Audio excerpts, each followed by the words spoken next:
When Glenn Rash gets to work, the hay really flies. Behind the wheel of his disc bind, he's mowing a field of orchard grass, one of several hay varieties he grows on 150 acres in Carroll County. Well, I was born up all my life with farming, and I always loved to make hay. Always loved to make hay.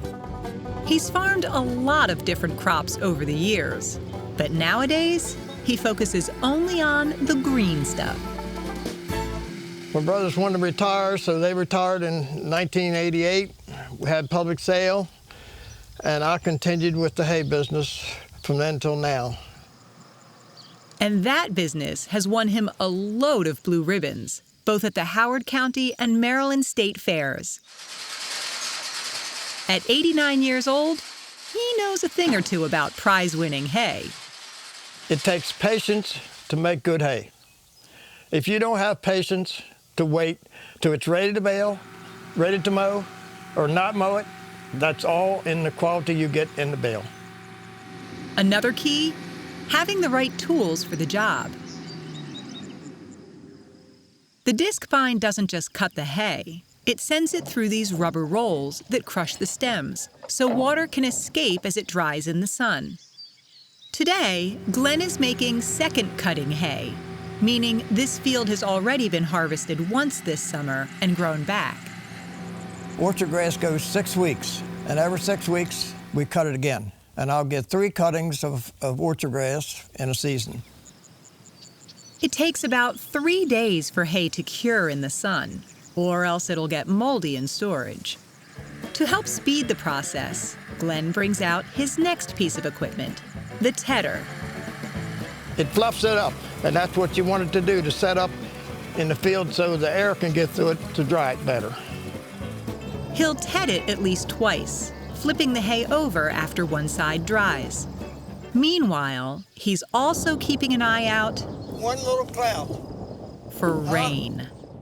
It's the hay farmer's worst enemy, and during our visit, it came out of nowhere, drenching the freshly cut field.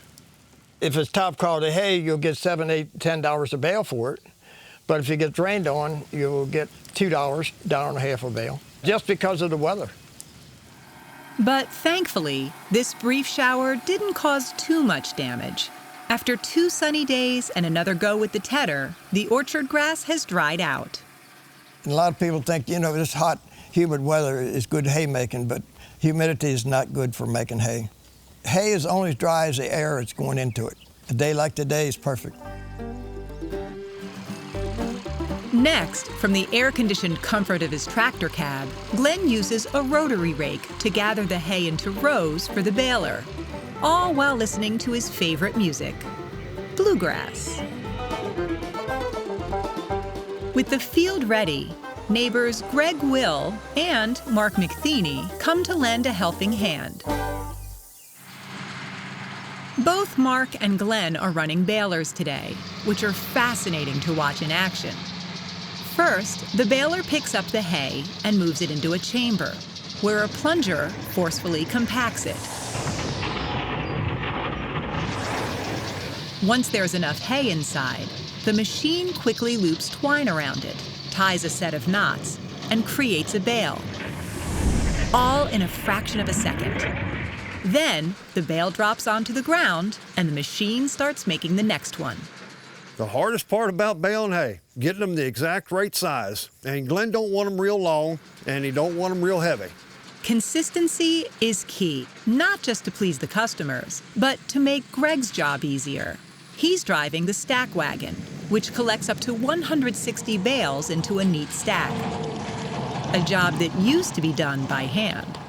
You know, it's harder and harder to get help these days, so the more automated it is, the faster and the more you can get in from what used to be a very manual process. Finally, Greg carefully unloads the stacks, so they won't tip over in the barn. Admiring the day's work with his wife, Mary Sue, Glenn starts planning which fields to mow next. He takes great pride in everything that he does, and he's been an inspiration to me and like a second father to me, so I really have enjoyed working with him, and I do every day. He makes between 25 and 30,000 bales every year, most of which go to some very lucky horses. I have a whole book full of wonderful customers. They all tell me, Glenn, this smells so sweet I could put some milk on it and eat it myself. I said, go right ahead. Glenn says he might retire from farming after this season. But according to his friends, he's been saying that since 1998.